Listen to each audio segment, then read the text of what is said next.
Hello everyone, आप सभी आंगनवाड़ी सेविकाओं का, सभी सहायिकाओं का इस नए और इन्फॉर्मेटिव वीडियो पर मैं फिर से स्वागत करता हूं। बिहार सरकार आईसीडीएस निदेशालय की ओर से आंगनवाड़ी केंद्रों के संबंध में एक बहुत ही महत्वपूर्ण जरूरी लेटर जारी किया गया है, जिसके बारे में हम आपसे इस वीडियो में चर्चा करेंगे। आंगनवाड़ी केंद्र की समीक्षात्मक बैठक के दौरान जो है वीडियो कॉन्फ्रेंसिंग के माध्यम से 1175 ऐसे आंगनवाड़ी केंद्र पाए गए हैं जो पोषण ट्रैकर ऐप पर ओपन तो होते हैं, लेकिन उसमें गर्भवती धात्री बच्चे किसी प्रकार का कोई रजिस्ट्रेशन नहीं है। यानी कि केंद्र तो है, लेकिन उस केंद्र से बच्चे, लाभार्थी, गर्भवती धात्री कोई ऐसी महिला नहीं जुड़ी है, लाभार्थी नहीं जुड़े हैं जिनको THR पोषाहार दिया जाए। तो बिना लाभार्थी के केंद्र कैसे चल रहा है, इसको केंद्र को अक्रियाशील यानी कि बंद माना जाएगा और इस पर बहुत ही जल्द कार्रवाई होगी और ऐसे आंगनबाड़ी केंद्रों को डिपार्टमेंट बंद भी कर सकता है। इसके संबंध में आईसीडीएस की ओर से जो लेटर जारी हो, बिना टाइम वेस्ट के चलिए आगे हम आके आपको बता दें।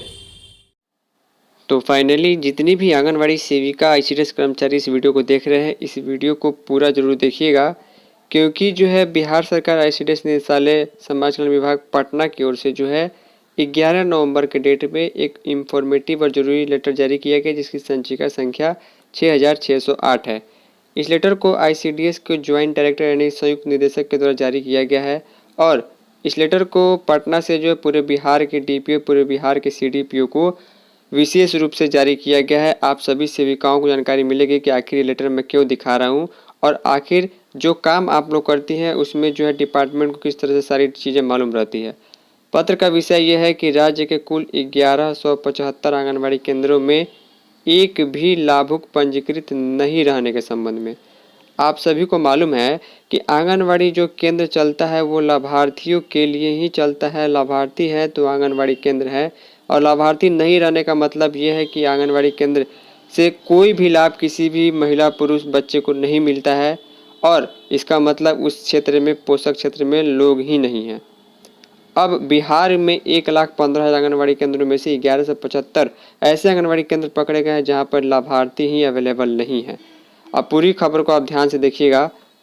लिखा गया है कि महाशय उपयुक्त विषय के संबंध में कहना है कि पोषण ट्रैकर के अनुसार राज्य के कुल 1175 आंगनबाड़ी केंद्र ऐसे हैं। इन केंद्रों में किसी श्रेणी में एक भी लाभुक, जैसे कि गर्भवती महिला, धात्री महिला, 0 से 6 वर्ष के बच्चे को पंजीकृत नहीं किया गया है। आप सभी को मालूम है कि लगभग एक वर्ष से पोषण ट्रैकर ऐप के डेटा के अनुसार ही जो है लाभार्थी माना जा रहा है और उसी हिसाब से उनको लाभ दिया जा रहा है। लेकिन अभी भी 1175 ऐसे आंगनबाड़ी केंद्र जहां एक भी लाभार्थी किसी कैटेगरी में रजिस्टर नहीं है। यह अत्यंत खेदजनक है। ऐसा प्रतीत होता है कि आपके स्तर से इसका अनुश्रवण नहीं किया जा रहा है। महिला एवं बाल विकास मंत्रालय भारत सरकार के द्वारा वीडियो कॉन्फ्रेंसिंग के माध्यम से समीक्षा क्रम में इस पर असंतोष व्यक्त किया गया और यह बहुत बड़ी जो है यहाँ पर भूल है, या फिर ये बहुत बड़ी जो है घटना है कि इतना सारा सिस्टम ऑनलाइन होने के बावजूद इतने केंद्र ऐसे हैं जहाँ पर एक भी लाभार्थी नहीं है। तो भारत सरकार की ओर से वीडियो कॉन्फ्रेंसिंग के माध्यम से यहाँ पर कहीं ना कहीं डांट सुनने को मिला होगा।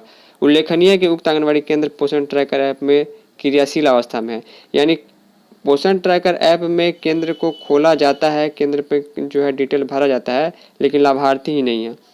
अतः निर्देशित किया जाता है कि 1 सप्ताह के अंदर उक्त आंगनबाड़ी केंद्रों में सभी श्रेणी के योग्य लाभुकों को पंजीकृत कराते हुए वांछित सेवा प्रदान की जाए, अन्यथा उक्त आंगनबाड़ी केंद्रों को अक्रियाशील मानते हुए अग्रतर कार्रवाई की जाएगी। यानी कि पोषण ट्रैकर ऐप में सिर्फ केंद्र खोल देना या फिर डिटेल भर देना ही जरूरी नहीं है, लाभार्थी होना चाहिए। लाभार्थी नहीं होगा तो इसका मतलब केंद्र क्रियाशील नहीं है, उस क्षेत्र में लाभार्थी नहीं है, इसलिए नहीं मिल पा रहे हैं। तो 1175 आंगनबाड़ी केंद्रों का लिस्ट भी मुझे प्राप्त हुआ है, लेकिन प्राइवेसी के चलते मैं नहीं दिखा सकता कि किस जिले में कितने आंगनबाड़ी केंद्र है और कौन सा केंद्र है। तो यहाँ पर आईसीडीएस के जो ज्वाइंट डायरेक्टर है उनका सिग्नेचर और 11 नवंबर का डेट देखने को मिल जा रहा है। तो चाहे 10 लाभार्थी हो या 50 हो या 100 हो, आपको वो सभी लाभार्थियों को रजिस्टर करना है जो आपके पोषक क्षेत्र में आते हैं। उम्मीद करूँगा कि आपको चीज़ें समझ में आई होंगी। इस वीडियो में इतना ही। धन्यवाद।